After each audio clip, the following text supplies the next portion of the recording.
I was offered $5 for a video, but this was when I was like 19. I was like, double it, and I'll walk outside and I'll give it to a homeless person. And they're like, no, you won't. And I was like, double it. And I was like pacing around my neighborhood for 3 hours convincing this guy, like on the phone, just double the money. I promise the video will go viral and I'll give it to a homeless person. I was like, $10,000 just looks better in a title. It'll get more views. I promise your app will do better. A lot of times people, oh boy, it's like they think their videos are better than they are, honestly. And tell them, Jimmy, tell them. I mean, they do that, and they have horrible friend groups because you really are like the type of YouTubers you hang around. It's getting people with the right YouTuber friend group that aren't pussies and will actually tell them when their content's bad and like actually roast it and help them get better in a nice, positive way. Basically, what I did was I somehow found these other like 4 lunatics. 3 of us were college dropouts. 1 was a high school dropout, and 1, I don't know, he just like quit his job. We were all super small YouTubers, and we basically talked every day for 1,000 days in a row and did nothing but just like hyper study like what makes a good video, what makes a good thumbnail, what's good pacing, like how to go viral. We would just get on Skype every morning, and like some days like I'd get on Skype at 7 a.m. and I'd be in the call until like 10 p.m. and then I'd go to bed, I'd wake up, and I'd do it again. We'd do things like take 1,000 thumbnails and see if like there's a correlation to the brightness of the thumbnail to how many views it got. Imagine a world where it's just you working solo and you work 12 hours a day every day for like a year,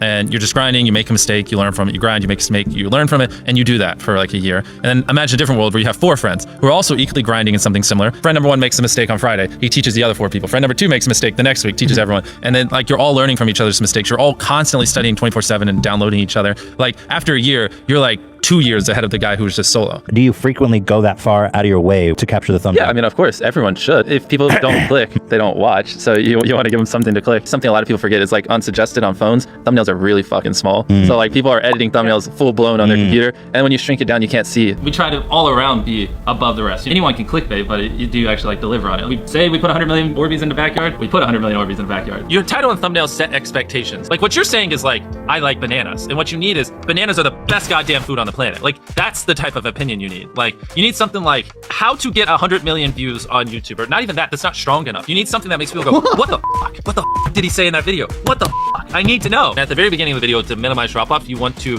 assure them that those expectations are being met. If you're putting 1 million Orbeez in a pool, don't start the video with you shopping for, you know, your mom's birthday present. At the beginning of the video, just say, this is 100 million Orbeez. We're gonna fill this pool and this entire backyard with them. Match the expectations, and then you want to exceed them. So you want to assure people that what they clicked on is what they're getting, and then blow their mind and be like, but you're also getting even more. Anytime you say the word algorithm, just replace it with audience. The algorithm didn't like that video? No, the audience didn't like that video. If I wasn't retaining a viewer, it just wouldn't make sense for you to promote it. Why would you promote a 10-minute video that people watch on average a minute and a half? I mean, every video, even the stupid ones, I learned something. You know, that's something I try to make a very big point of, is like, no matter how bad we mess up, like we sometimes have videos that have horrible retention. It's just like, as long as you learn from it, it's not the end of the world. Every YouTuber says it. It's like no one will ever be able to replicate my style. I gotta edit it, but newsflash, someone can. It's actually not as difficult as you think. It was good that I got a really strong foundation on how YouTube works and how the style of videos I wanted and everything before I scaled up the team, if that makes any sense. I just want to make sure that's clear, because I've seen people try to build the team without foundation and knowing how to do well. I know that if we film this video, it will do well, just because I've spent a decade of my life hyper obsessing over YouTube and I have a good pulse on it. But if you didn't have that, then you wouldn't know. Like you wouldn't be able to spend $4 million on a Squid Game because you might lose $2 million and then you can't pay your people. But of course, yeah, if I didn't have these people, I couldn't do half the stuff I do. For the last like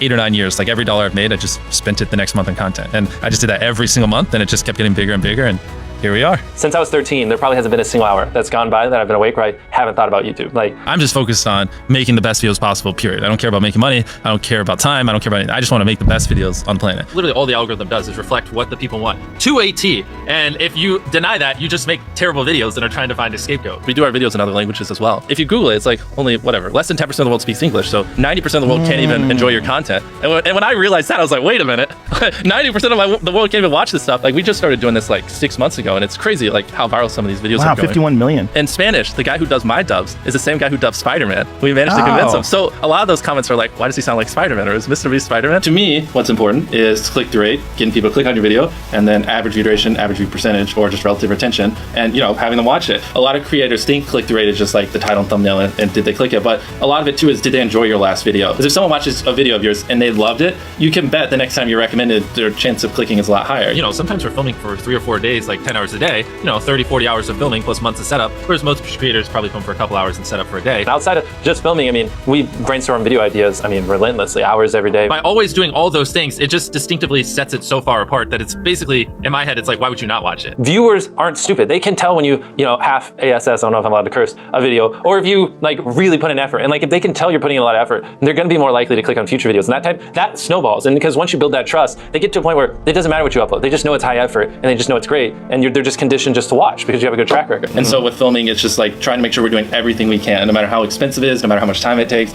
to make the best video possible. A lot of people, if they give away 100 grand, they make a huge deal about it. But we're, sometimes we're just like, yeah, here's 100 grand. Like, thanks for watching, bye. Doing it that way makes it more fun and just more interesting. So I like to keep a little bit of it mysterious because I think that's what people enjoy. A lot of people aren't willing to put in 10 hours days because they don't like what they're doing. So it's finding what they enjoy, because it is like a long grind. Like, you're doing for years, not months. So if you don't enjoy it, then you're gonna burn out. I just had the blessing of finding what I loved at a young age. So like, because to get to this level, it takes, a decade. Most people don't find what they love till their young 20s, so they'd be where I'm at in their 30s. Yeah. I just lucked out and found it when I was really young. Living your life chasing like a nicer car and a bigger and bigger box to live in is kind of like a dumb way to go about life. I actually, funny enough, I lived in like a super below average home, and I kind of learned why famous people don't live in below average homes, because someone broke in, stole everything I owned. So I had to get a little nicer house for security reasons, but before I was robbed, I mean, like, my place, like a little duplex, $700 a month, you get a roommate, it's 360 split. People think just because you go for views means you can't have fun, but you can pull views and you can have fun, which is what we purposely try to do. If you're not doing something that's just inherently fun to you, you're just quit, just give up. Like, you gotta at least semi-enjoy what you're doing, or you're gonna quit long before it gets to the point where it brings in money or whatever else could be driving you. So find what you love, and then I would just hyper obsess. Make sure no one doing what you're doing is doing it better. Make sure the videos are as good as possible. You can be motivated by more than one thing. I'm motivated because I want to support my mom and my family. I'm motivated because I want to employ my friends and help them. I'm motivated because I want to help other people. I'm motivated because I want to be a YouTuber. I feel like that's another misconception. You can have lots of things that drive you. Absolutely. Yeah. Absolutely. So I mean, like, there's just tons of stuff that drive me, and everything drives me to wanting to be a YouTuber. So we kind of obsess over it. For the people that are willing to be coachable, I would say, like, just education. Like, there is a lot of misinformation out there that, like, people like live and breathe by, like the weirdest stuff. I gotta upload at midnight on Wednesdays or my videos don't do well. It's like just dumb stuff like that just,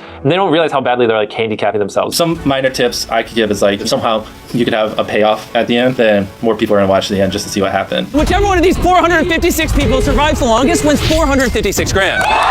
Cut out all dull moments, try not to over-explain things. If the camera just sits on me and I'm just talking for 20 seconds, it doesn't hold retention as well as, maybe me talking and other footage popping up. It's much easier to get 5 million views on one video than 50,000 views on 100 videos. It takes way less effort to get 5 million views on one video. Back then, which I think small YouTubers should do, is I would reply to every single comment. And so I think a few people caught on that I would always reply. And so some people would just be like, I wonder how long it'll take for them to reply. So that was a lot of my comments when I was smaller, but at least it kept them coming back. In your analytics, and most of you probably know this, audience retention. You can see where people click off. Just literally go through your last 50 videos, write down where everyone clicked off, and then just don't do those things again. But wait a minute, Mr. Beast. What if I don't know how to actually improve my average view duration? How do I know where to start? What if I'm just a noob? Well, in order to better retain your viewers, it's first helpful to have a really deep understanding of how they experience YouTube, to put yourself in their shoes. And in this video, I explain 5 simple steps that will help you do just that. Check it out.